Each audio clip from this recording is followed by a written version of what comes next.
Hi, I'm no one in particular, I'm just a meerkat, but I love stubborn Joshi wrestling, so I asked my community from across my socials to comment a 90s Joshi match, and I added those matches to a roulette wheel like a Mayu Iwatani, and I named said wheel, Wheeler. So let's spin our wheel of Joshi.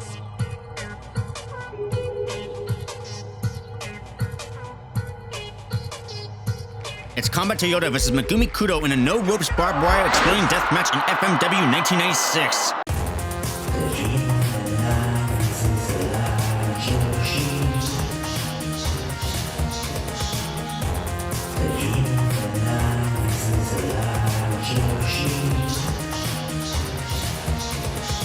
March 5th, 1996.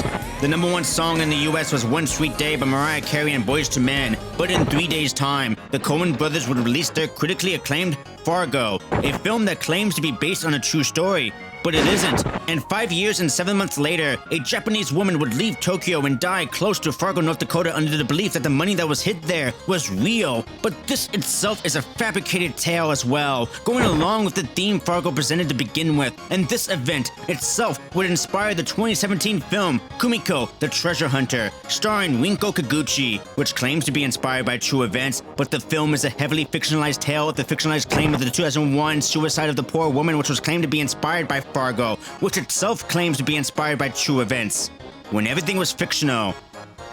The lesson? I don't know.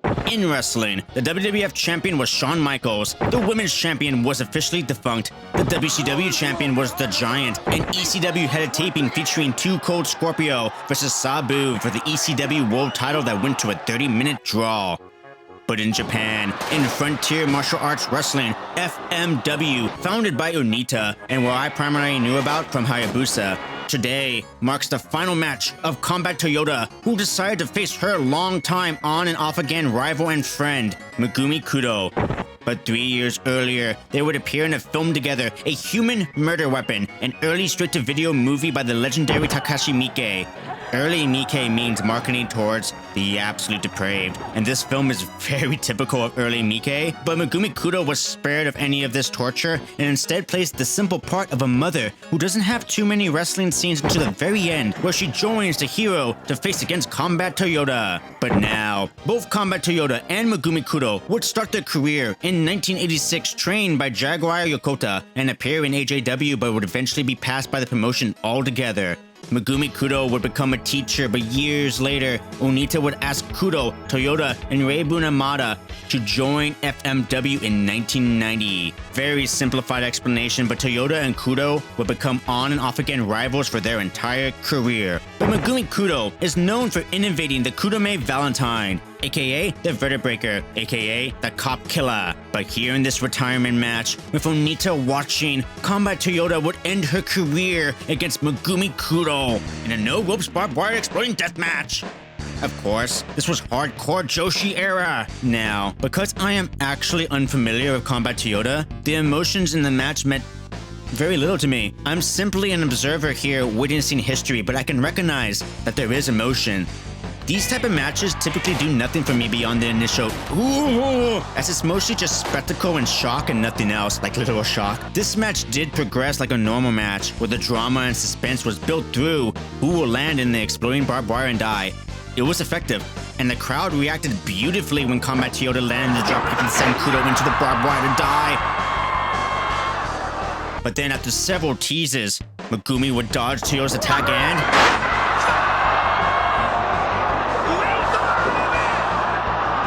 then it cuts to Onita's raw response, and it's excellent. You can sense the concern. Very good stuff. Even decades later, without any context, this type of reaction shot is enough to give you the emotional beat. Megumi Kudo applies a vicious sleeper hold to Combat Toyoda, and it looks aggressive and awesome. The coughing by Combat Toyoda adds to the realism. I love the barbed wire in the foreground. The aesthetics of this match add so much to the quality. And the only way out of the sleeper hold is for Combat Toyoda to threaten to blow them both up. And it works. That's so awesome. After a dragon sleeper, Megumi Kudo attempts to finish off Toyoda by whipping her into the explosions, but Toyoda's stamina is fully drained and she can't even move anymore. Or so Kudo thought. Toyoda returns fire and sends Kudo into the barbed wire. No explosion this time, but the barbed wire shreds into Kudo's back. She has to pull herself out, and the first pinfall with the German produced a great reaction. Kudo will return fire with a DDT and a Northern Lights, leading to frustration when she cannot put away Toyoda, so they just start laying bombs on each other. Huge powerbomb still doesn't produce a victory for Toyoda, so she gives the definitive power scream that is so commonplace in modern Japanese wrestling. So when she lands a second powerbomb, that will be it 99.9% of the time, and her cover is a definitive final pinfall cover for someone, but Megumi Kudo still kicks out. With no other option, Toyoda tries a third time, but gets countered for a near fall, giving Kudo enough time to breathe and piss off Toyoda. Megumi Kudo would attempt to German Toyoda into the explosion, but after a failed attempt, she would run directly at her. Oh no! That's a hell of a visual, people. Just look at Toyoda. Just look at Onita. As they lay in death, they slowly rouse awake, and Toyoda's reaction is so good. It's so raw and emotional. Again, I have no context on her career and what this means, but I can feel that emotion. The explosion took them both out, but Toyoda took the brunt of the explosion, so Kudo would hit an amazing Tiger Driver. But Toyoda's kicking out would explode the crowd into a frenzy. This powerbomb is as ugly as it gets. She landed directly on the neck. But still, Combat Toyoda refuses to retire. Kudo has no choice but to hit her infamous finishing move, the Kudo Valentine, the Kudo driver that spikes Toyoda on her neck. With all the barbed wire surrounding them, the smoky air and the exhausted battle-worn wrestlers, this makes the Kudo driver extra violent in such a spectacular way to finally finish off Combat Toyoda and retire her from pro wrestling.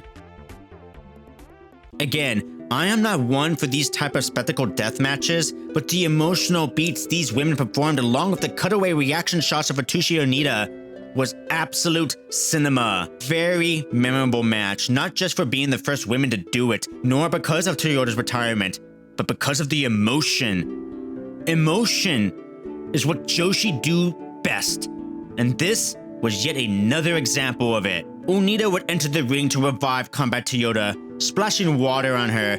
Both warriors are spent, Onita in the middle screaming for help, Wild Thing playing in the background. The vibes are unmatched. We watch Megumi Kudo get carried away, and she looks dead. And Onita helps Combat Toyoda out of the ring and carries her to the back. What a wonderful visual and post-match ending for a violent retirement match. Combat Toyoda would hug Onita and cry. The father of deathmatch wrestling, but also the person who brought Combat Toyoda back into wrestling. And now the person who walks her out of wrestling. Very simple episode, but I like the emotion. So now let's give another spin to the wheeler here.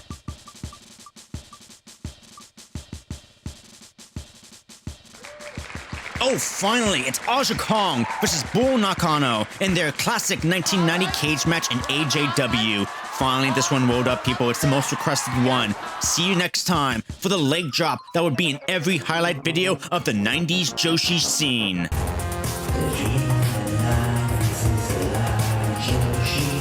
Thank you all my Patreon sponsors, especially my newest one, Brian Hernandez Torres. Thank you to Brian Hernandez Torres and all of his brothers who watch my content. Thank you so much. We also have Paul, Darren, Pickle Simon, Fish, G-Ball, Lord Dressing, Michael Harms, Chavez, Bosco, Robert Watson, CG Feinhorn, Fushel Doc, Sailor Cosmos, Grizzle, Bios, Joshi Barb, Bibbidi Bobbidi, whatever, Joe Pro, Jenny Boy, like Raw, Cuz 99, Luciano, Riddle Doggo, Snake, Tony Davis, Lil Choo Scott, Richard Jill, Lay, I1, Victims, Aaron Sicarius, Juggernaut Graphics, Ray, Kanashige, MK, Kev Mullen, Diane Work, Terrence, Justin Stein, Ace of Trace, Renee Valdez, TJ, and Jeff. Thank you.